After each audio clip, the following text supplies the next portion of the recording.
Reading through the Bible, Leviticus 6, beginning with verse 8, the burnt offering.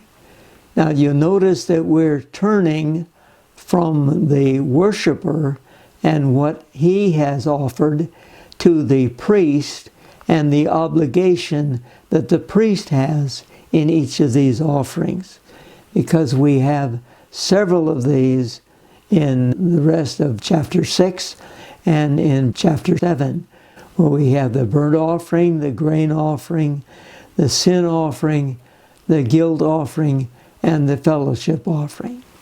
These are all the obligations of the priest. The Lord said to Moses, "Give Aaron and his sons this command.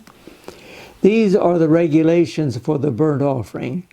The burnt offering is to remain on the altar hearth throughout the night till morning, and the fire must be kept burning on the altar. The priest shall then put on his linen clothes with linen undergarments next to his body, and shall remove the ashes of the burnt offering that the fire has consumed on the altar, and place them beside the altar. Then he is to take off these clothes and put on others, and carry the ashes outside the camp to a place that is ceremonially clean.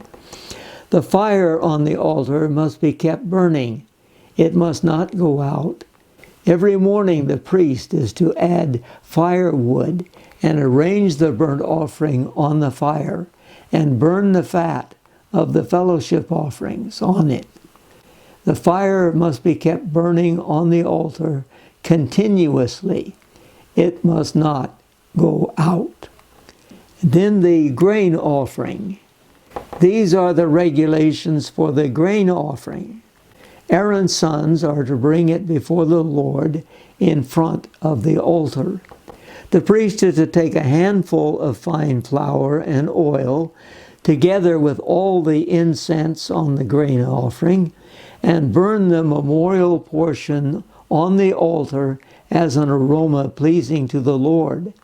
Aaron and his sons shall eat the rest of it, but it is to be eaten without yeast in a holy place. They are to eat it in the courtyard of the tent of meeting. It must not be baked with yeast. I have given it as their share of the offerings made to me by fire. Like the sin offering and the guilt offering, it is most holy. Any male descendant of Aaron may eat it. It is his regular share of the offerings made to the Lord by fire for the generations to come. Whatever touches it will become holy. The Lord also said to Moses, "This is the offering Aaron and his sons are to bring to the Lord on the day he is anointed: 1/10 of an ephah of fine flour as a regular grain offering, half of it in the morning and half in the evening. Prepare it with oil on a griddle. Bring it well mixed, and present the grain offering broken in pieces as an aroma pleasing to the Lord. The son who is to succeed him as anointed priest shall prepare it. It is the Lord's regular share, and is to be burned completely. Every grain offering of a priest shall be burned completely. It must not be eaten." Then the sin offering. The Lord said to Moses, "Say to Aaron and his sons, these are the regulations for the sin offering. The sin offering is to be slaughtered before the Lord in the place the burnt offering is slaughtered. It is most holy. The priest who offers it shall eat it. It is to be eaten in a holy place in the courtyard of the tent of meeting. Whoever touches any of the flesh will become holy, and if any of the blood is spattered on a garment, you must wash it in a holy place. The clay pot the meat is cooked in must be broken, But if it is cooked in a bronze pot, the pot is to be scoured and rinsed with water. Any male in the priest's family may eat it. It is most holy. But any sin offering whose blood is brought into the tent of meeting to make atonement in the holy place must not be eaten. It must be burned. And then the guilt offering. These are the regulations for the guilt offering, which is most holy. The guilt offering is to be slaughtered in the place where the burnt offering is slaughtered, and its blood is to be sprinkled against the altar on all sides. All its fat shall be offered, the fat tail and the fat that covers the inner parts, both kidneys with the fat around them near the loins, and the covering of the liver, which is to be removed with the kidneys. The priest shall burn them on the altar as an offering made to the Lord by fire. It is a guilt offering. Any male in a priest's family may eat it, but it must be eaten in a holy place. It is most holy.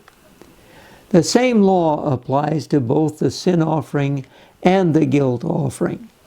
They belong to the priest who makes atonement with them. The priest who offers a burnt offering for anyone may keep its hide for himself. Every grain offering baked in an oven or cooked in a pan or on a griddle belongs to the priest who offers it. Every grain offering, whether mixed with oil or dry, belongs equally to all the sons of Aaron. And then the fellowship offering.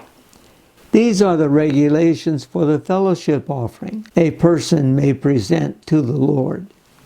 If he offers it as an expression of thankfulness, then along with this sacrifice of thanksgiving, he is to offer cakes of bread made without yeast and mixed with oil, wafers made without yeast and spread with oil, and cakes of fine flour, well kneaded and mixed with oil.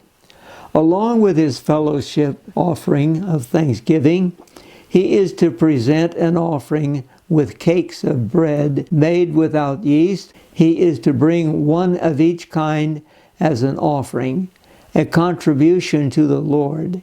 It belongs to the priest who sprinkle the blood of the fellowship offerings.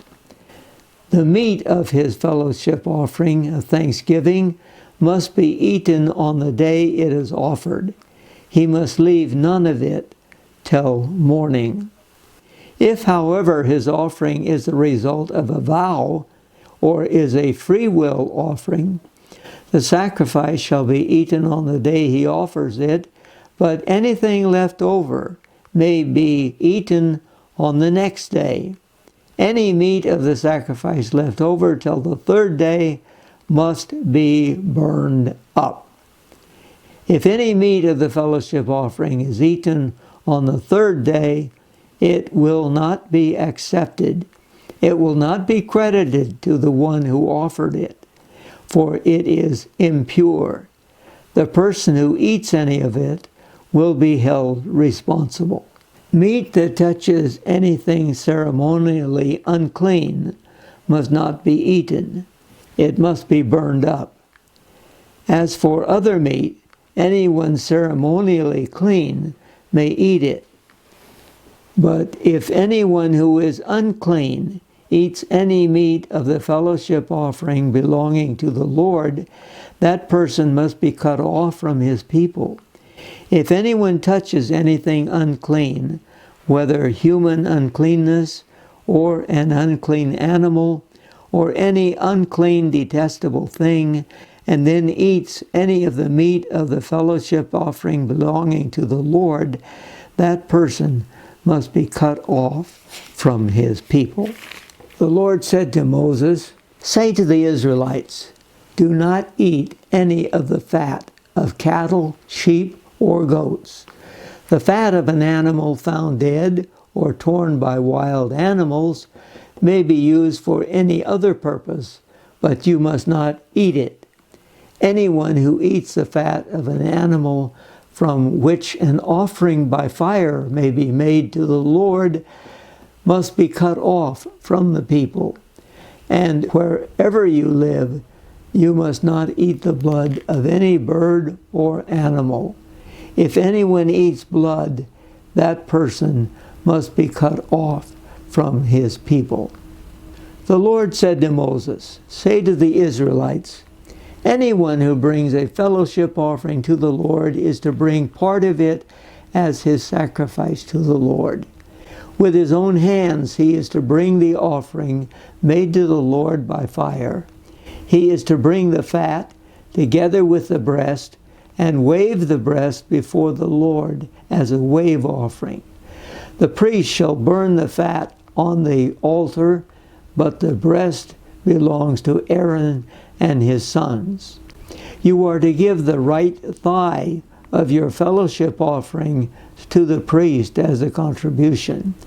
The son of Aaron, who offers the blood and the fat of the fellowship offering, shall have the right thigh as his share. From the fellowship offerings of the Israelites, I have taken the breast that is waved and the thigh that is presented, and have given them to Aaron the priest and his sons as their regular share from the Israelites.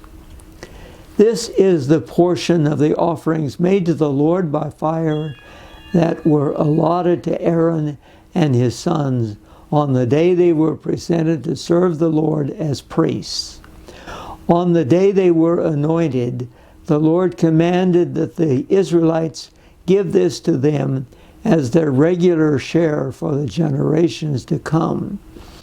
These then are the regulations for the burnt offering, the grain offering, the sin offering, the guilt offering, the ordination offering, and the fellowship offering, which the Lord gave Moses on Mount Sinai on the day he commanded the Israelites to bring their offering to the Lord in the desert of Sinai.